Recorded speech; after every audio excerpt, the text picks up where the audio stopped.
Good morning, I'm Taylor Wilson, and today is Tuesday, July 22nd, 2025. This is USA Today's The Excerpt. Today, what the White House is saying about ICE agents coming to sanctuary cities, plus Trump-Harvard tensions play out in court, and how the president is pushing for a return to the former name of the Washington Commanders football team.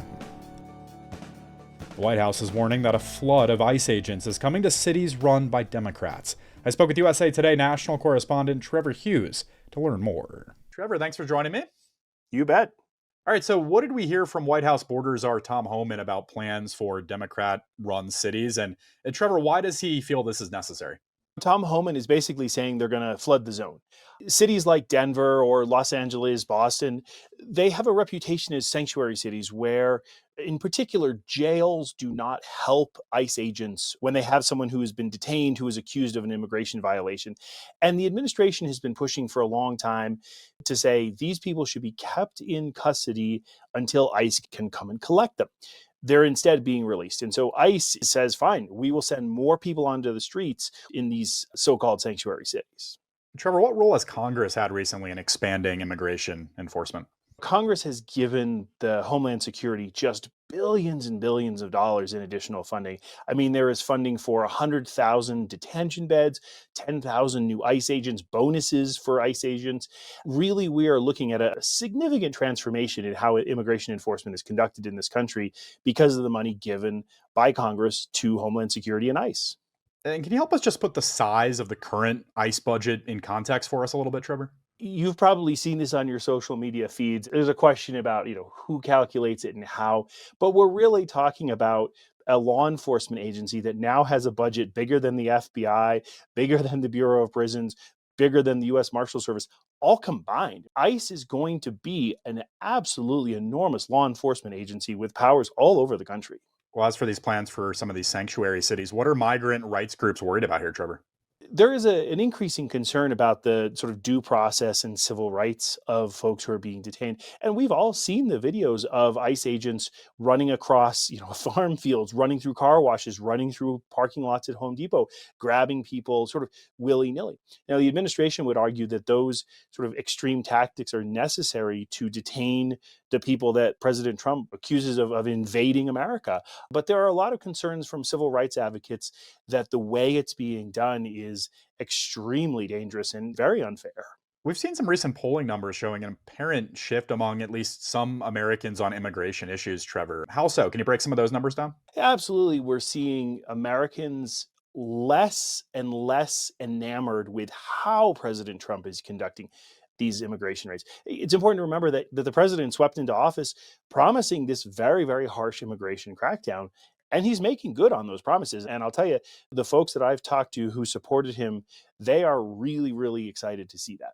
But the polls are showing that the sort of middle ground, the Americans who wanted to see tougher immigration enforcement, are a little concerned that things are too extreme, too aggressive, right? We keep hearing, well, I thought that they were going to deport criminals, not my neighbor.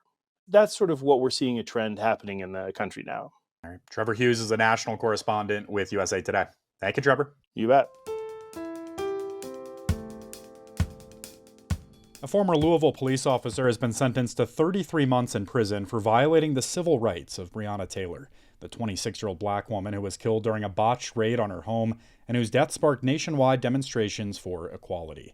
The sentence defied a last-minute request from federal prosecutors that Brett Hankison receive only a one-day sentence. In March of 2020, the then-officer fired 10 rounds into Taylor's apartment, 3 of which traveled into an adjacent unit. None of the rounds fired by Hankison hit Taylor or any neighbors, but he was charged with violating their civil rights in 2022. His first trial on those charges ended in a mistrial, but in November, a second federal jury convicted him of violating Taylor's civil rights while acquitting him of violating the rights of her neighbors. Harvard and the Trump administration faced off in court yesterday. The school urged a federal judge to order the administration to restore about $2.5 billion in canceled federal grants and stop efforts to cut off research funding to the prestigious Ivy League institution. But a lawyer for the Trump administration told the judge the canceled grants reflect a government priority not to send money to institutions that practice anti-Semitism. The hearing ended without a ruling, but marked a crucial moment in the White House's escalating conflict with Harvard, which has been in the administration's crosshairs after it rejected a list of demands to make changes to its governance, hiring, and admissions practices in April.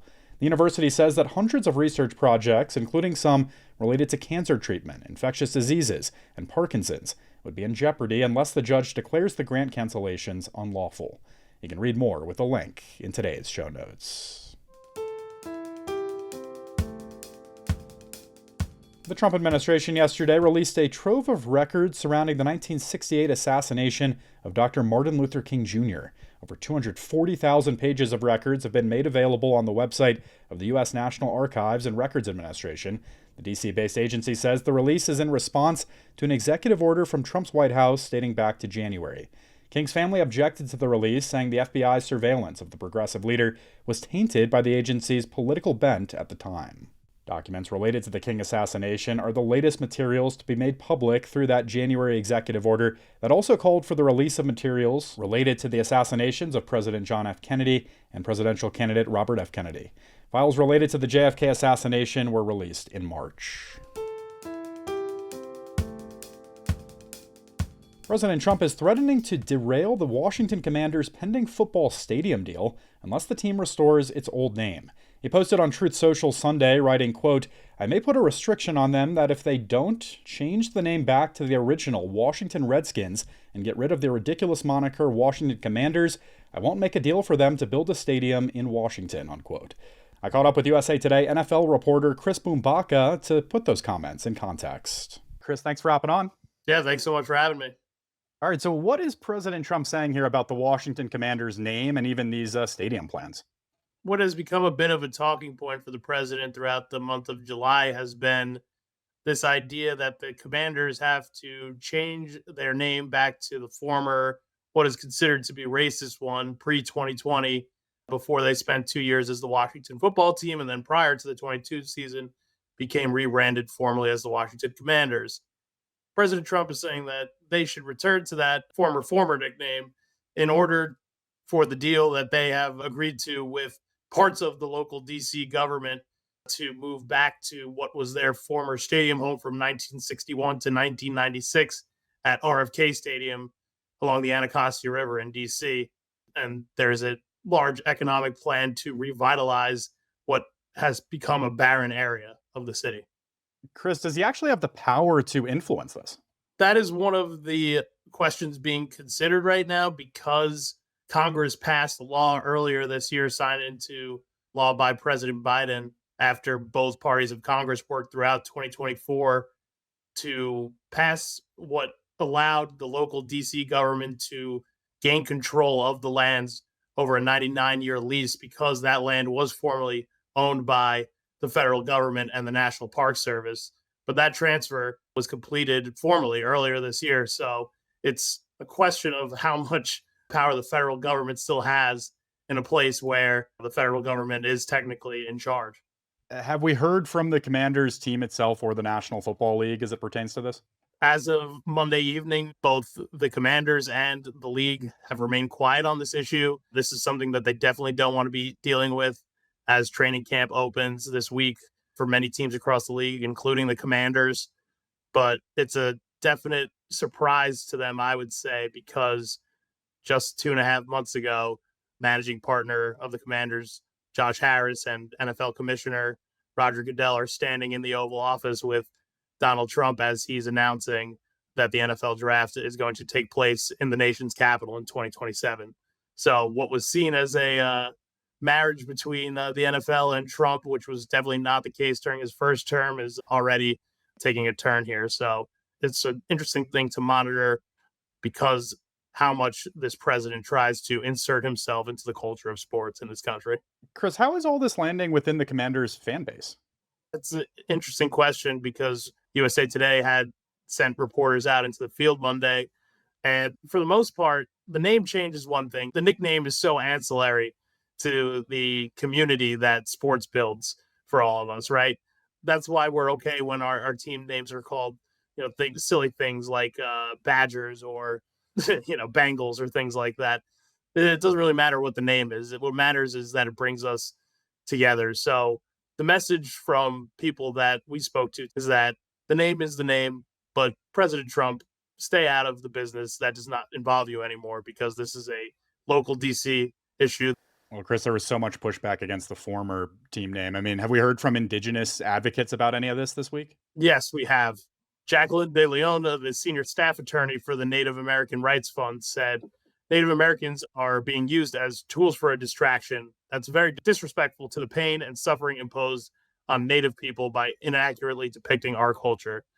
So I think, once again, Donald Trump is trying to find something to rile up his base, to score points with his base as he faces some political pushback from the Jeffrey Epstein files release fiasco that he's found himself embroiled in. So I think this is a thing where Trump considers himself a master of distraction and how to use people's attention spans for good or for worse, depending on one's viewpoint. But I think that's kind of how this is all going down.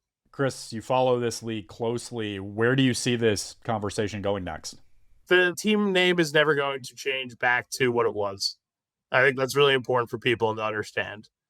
There are fans of a certain age who have such an affinity to it and such great memories attached to it, but the name is never going back. But in 2020, because of the financial pressures placed on the team by corporate partners, it became the necessary thing and the forward-thinking thing. Chris Mubaka covers the NFL for USA Today Sports. Thanks for the insight, Chris. Thank you. Thanks for listening to The Excerpt. You can get the podcast wherever you get your audio. And as always, you can email us at podcasts@usatoday.com. We have a link to that email address in today's show notes. I'll be back tomorrow with more of The Excerpt from USA Today.